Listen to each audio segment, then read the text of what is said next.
And coming up now is Sam Labrecque, everybody. Sam. Wow, it's right. You're right, Ruben. You call me hot, that's not a roast. I call you single, old, and a teacher, that's kind of a roast. So that's completely valid. It is raining and it's laundry day today, and that is why I'm dressed like the end of the Rocky Horror Picture Show. Oh, I'm so glad you guys got that, you nerds! Oh, I love this. You're my people. But if Rocky Horror Picture Show ended in like an Eminem rap music video, that's where the beanie comes in. Thank you. I just wrote these jokes about 20 minutes ago, so the only rapper I could think of was the white one, and I feel like that makes me racist. So, being honest, I already feel like I'm gonna be canceled. It's already been about 30 seconds. Okay, so I am new. Am I like screaming? Is it like super loud? Should I bring it down a little bit? Okay, I don't know. Jeannie, you're kind of crazy, so I'm gonna bring it down a little bit. You know what Jeannie says? Yes, it's probably not a good idea. So I am pretty new to comedy. I've been learning a lot here at the Barkley. A lesson I learned last week is that the audience here is not my demographic. That was very fun to learn because last week I was spending a lot of my set shitting on my parents who were in their 50s, and I realized that was all of you guys. So I kind of screwed myself there. Every time I didn't get a laugh, it was like my dad was yelling at me in my childhood bedroom. So really fun times here at the Barkley. Last week, my siblings were here, who were the only people. Also, I did just write these jokes. They are all about the Barkley, and they are all roasting everyone here, just so we know. Last week, the only people here that were under like 40 were my siblings, actually. My younger siblings. And my little brother is 21, which I'm pretty sure is the first time anyone has ever been carded at the Barkley. Let's be real. My siblings were also surprised to hear that there was so much roasting happening here at the Barkley. And I was like, roasting? What? I was like, oh, no, you mean that game that Ruben and Bert play, where they call each other perverts and pedophiles and cross their fingers that they won't lose their job. So we'll see who's going to be the first one, guys, because there's probably someone here who's a mandated reporter, so that will probably be happening soon.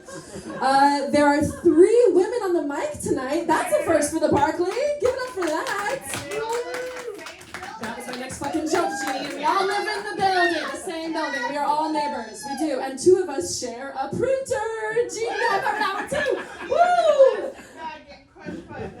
That's right. It's very cute, actually. I own the printer. Jeannie brings the paper. She needs things printed for her comedy sets. I do it. I run out of ink. She's like, I got you, girl. I'd like to say that we are what's called shabby chic as far as the socioeconomic spectrum of South Pasadena. So in other words, we're poor. We are very poor. That's right. We are taking applications for sugar daddies. Now it's 2-for-1 deal. Ruben? No? He didn't make the sugar baby joke this week because he's being good, but that would have really killed Ruben.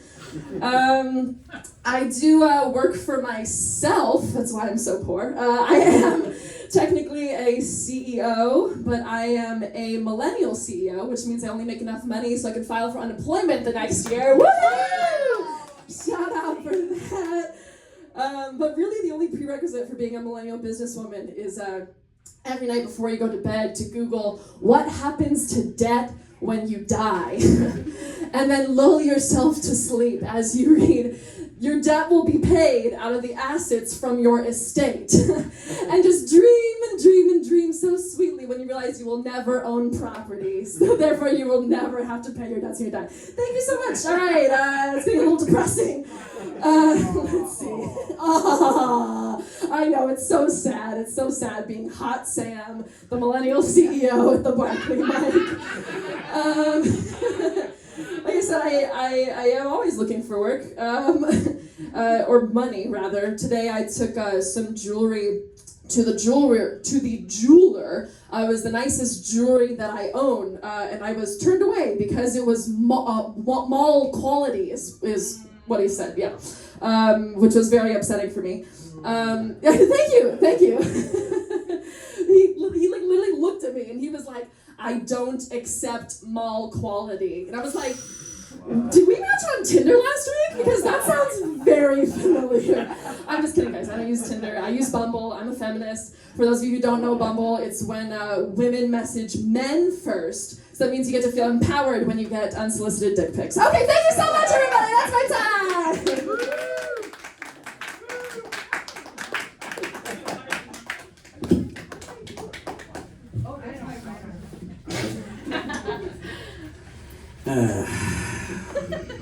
I want to talk so much shit right now.